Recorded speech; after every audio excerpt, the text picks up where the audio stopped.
What's up, guys? Just gonna do a little update on what's going on this winter. Got some big plans for next year, and we're gonna start by just getting this thing cleaned up. I'm getting all the body panels off so that I can clean up some of the damage. Like this fender got a little chewed up this year. This quarter panel got a little chewed up, so I'm gonna fix them up. Got some new parts coming that I'm excited to show you guys when they get here, and some changes to the car. So we're currently in the take it all apart stage. I'm not gonna take it fully apart like I've done before, but just gonna check all our wiring. I think we're gonna build a new engine harness. Is that correct? Yep. New engine harness. Drive-by-wire. He wants to do drive-by-wire on the throttle body.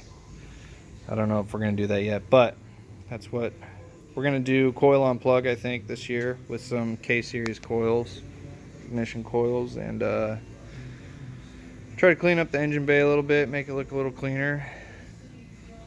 So yeah, today what we're gonna work on, here's another KAT that he's working on. What's up, Josh? Today what we're gonna work on is getting this Wisefab subframe put in. So I got to get this car out of here and get the race car over to the lift. There's another KA. KA's everywhere. So we're gonna do it with everything in the car, and hopefully this video will be showing you how to do it successfully. So we're gonna pull this out, pull this rack out. We're gonna rebuild this rack for a spare, and then put the new stuff in.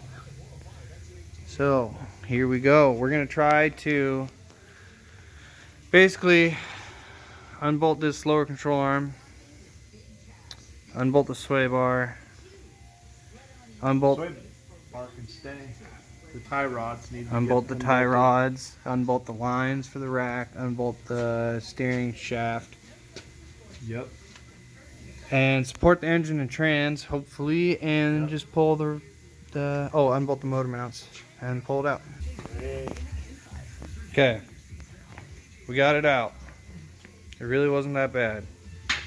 What we did was disconnected it from the tension rod bucket and the subframe. The tie rod, pulled off the two lines for the power steering, and then the steering column bracket. And the sway bar end links, and then just disconnected the 4 bolts, pulled it down, piece of cake. Also, we held up the transmission with a transmission jack and the engine with a screw jack. So hopefully the motor didn't shift over too far. Oh yeah, and engine mount stuff. Hopefully the motor didn't shift around too much and we can line it all back up pretty easily. But that took us what, 20 minutes? Wasn't bad at all. Also, if you took the sway bar out and instead of holding it up by the oil pan, held it up by your crank pulley, right now you could pull your pan if you have a oil pan leak, or cracked your lower sump pickup or whatever. You could service the bottom end of the engine right now. So that's another thing you can do, and we're gonna put it back in. Alright, we're back together. Wisefab front subframe is in.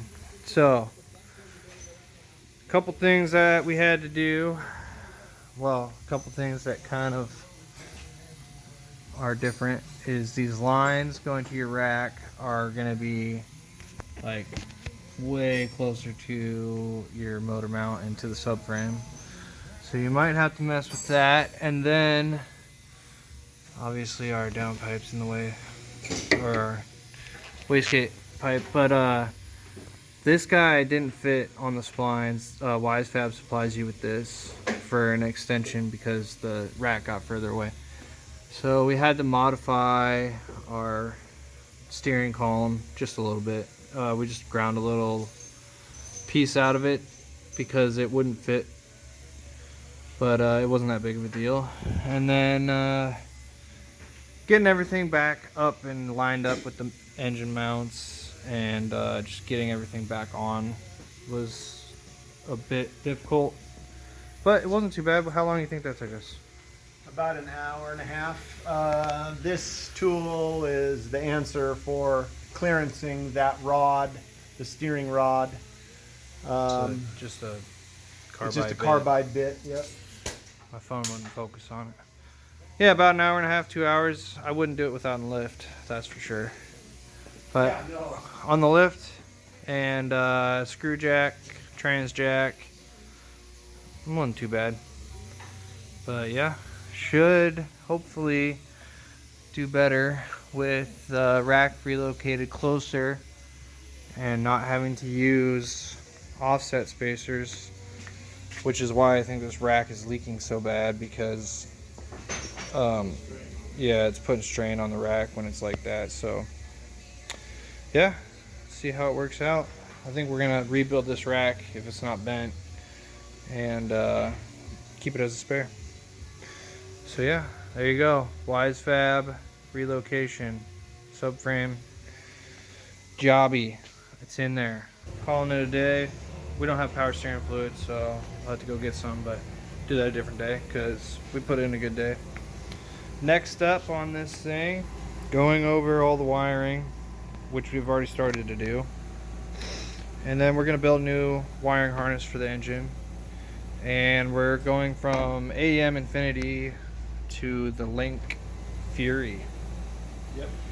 So that'll be a Drive-by-wire. cool change. He wants to do drive-by-wire. Drive-by-wire, Drive-by-wire. Good. Stay tuned. We're going to put out videos. We're going to do stuff. 2020 should be a good season. Hopefully this thing gets finished before the season starts. That's my goal. But I got a lot of work to do. We got a lot of work to do, so we're going to get it done. All right, see you guys.